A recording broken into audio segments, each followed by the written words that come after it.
इस पूरे युद्ध में सबसे बड़ा सवाल जो पहले दिन से बना हुआ है वो ये कि कौन जीत रहा है, कौन हार रहा है। हालांकि ये सच है कि युद्ध जारी है और इस जंग का अभी तक कोई स्पष्ट विजेता नहीं है। अमेरिका अपनी सेना को बेहतर बताता है, ज्यादा ताकत दिखाता है। ईरान ने स्ट्रेटेजिक टारगेट्स पर प्रेशर बनाया, अमेरिका ने हवाई बॉम्बार्डमेंट किया, तो ईरान ने मिसाइल नेटवर्क, हॉर्मुज जैसे चोक पॉइंट से जवाबी दबाव बनाए रखा। यानी मैदान जंग में कोई नॉकआउट नहीं हुआ, बल्कि ये युद्ध एक तरीके से एक ऐसा डेडलॉक बनकर, एक गतिरोध बनकर डिफेंस के रूप में रह गया, जिसमें हर कोई जानना चाहता है कि असलियत में कौन जीत रहा है।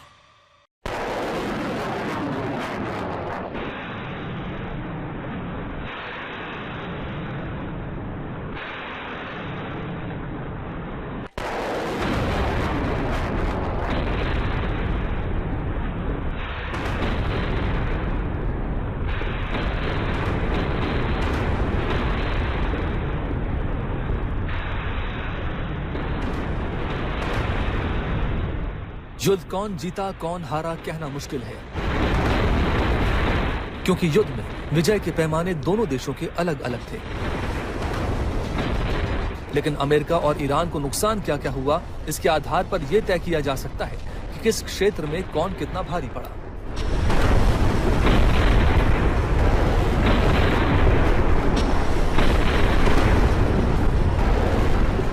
बड़ा सवाल यह है कि अमेरिका ने 3 लक्ष्य रखे थे, क्या वो पूरे हुए? रेजिम चेंज नहीं हुआ, परमाणु कार्यक्रम खत्म करना नहीं हुआ, ईरान किसी भी समझौते के लिए तैयार नहीं, बैलिस्टिक मिसाइल क्षमता सीमित करना नहीं हुआ। अपनी लगभग पूरी ताकत झोंक लेने के बावजूद अमेरिका को काफी नुकसान हुआ। वॉशिंगटन पोस्ट की खबर के अनुसार जो नुकसान अमेरिका को खाड़ी देशों में हुआ वो उससे काफी ज्यादा है जो अमेरिका बता रहा है।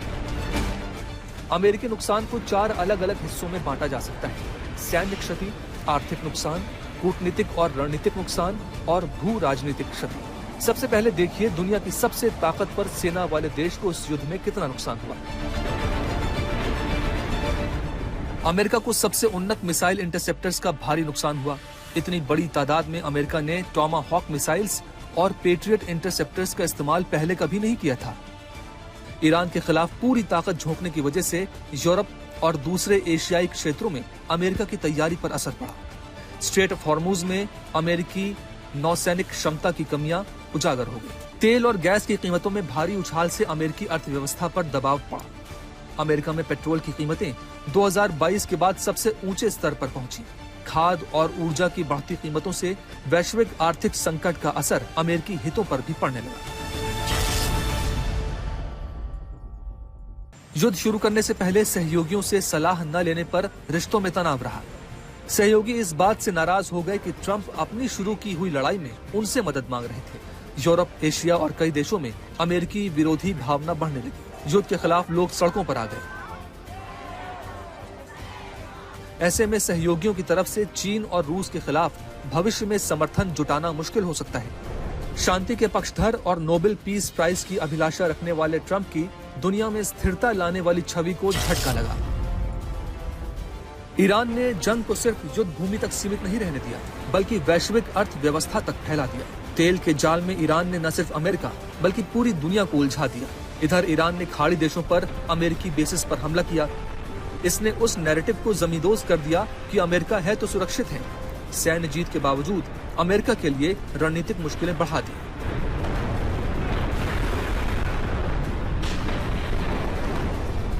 So they had a navy with 159 ships, and now every ship is blown to pieces and lying at the bottom of the water. They had an air force, lots of planes, and they don't have any planes. They don't have any anti-aircraft. They don't have any radar left. Their missiles are mostly decimated. They have some. They have probably 18-19%, but not a lot by comparison to what they had. And their leaders are all dead. So I think we won. Iran पर हुए नुकसानों को भी अलग अलग श्रेणियों में रखा जा सकता है। नेतृत्व का नुकसान, सैन्य नुकसान, परमाणु कार्यक्रम का नुकसान, प्रॉक्सी नेटवर्क का नुकसान, आर्थिक और क्षेत्रीय नुकसान।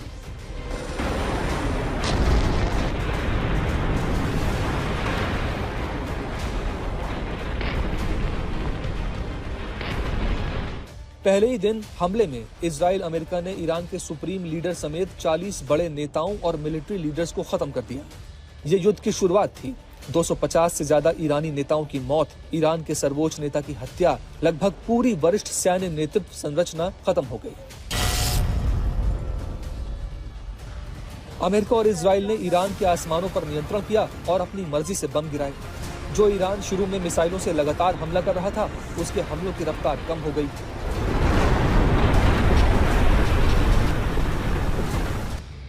दावा किया गया कि ईरान के मिसाइल हमले 90% तक घट गए। उसके बड़ी संख्या में मिसाइल लॉन्चर और हथियार फैक्ट्रियां तबाह करने का अमेरिका ने दावा किया।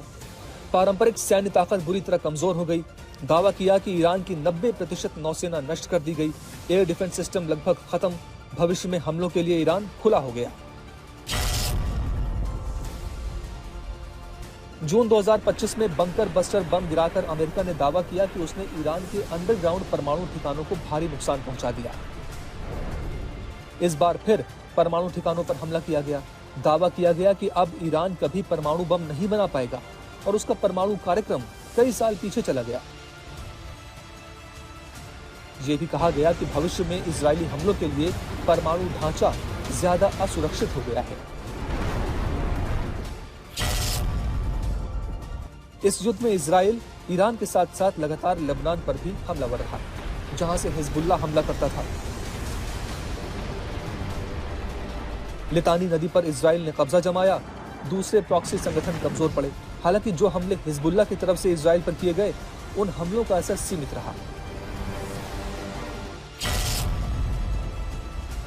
13,000 मिसाइल और एयर स्ट्राइक्स के बाद ये सच है कि ईरान को मिसाइल और सैन्य ढांचे को दोबारा खड़ा करने में भारी खर्च आएगा। वॉर रेपरेशंस, जो नुकसान हुआ है ईरान को, उसकी भरपाई कौन करेगा? अमेरिका कहीं ना कहीं उसका जवाब दे रहा है। शायद खुद वो वॉर रेपरेशंस ना करे, लेकिन मिडल ईस्ट कंट्रीज को करना पड़ जाए। तो बहुत सारे कॉम्प्लिकेशंस हैं। दोनों लोग अपने प्रपोजल्स को समझ रहे हैं, कोशिश कर रहे हैं कि एक अंडरस्टैंडिंग में आए। लेकिन ईरान ने साफ तौर पे कह दिया है एनरिच्ड यूरेनियम ईरान से बाहर नहीं जाएगा। उनको वेपन्स बनाने का कोई दिलचस्पी न थी ना है। और एक फतवा सुप्रीम लीडर खamenei जिन्हें मार दिया गया था, उन्होंने एक फतवा जारी किया था ये कहते हुए कि न्यूक्लियर वेपन्स के लिए नहीं, न्यूक्लियर पीसफुल पर्पसेस के लिए यूज होना चाहिए ईरान में। दोनों देशों के जीत के अपने अपने दावे इस पूरे युद्ध के दौरान हैं, लेकिन सैन्य और टैक्टिकल स्तर पर अमेरिका इजराइल को बढ़त रही। रणनीतिक स्तर पर ईरान ने सहन करो और कीमत बढ़ाओ की रणनीति से अमेरिका को बड़ी चुनौती दी।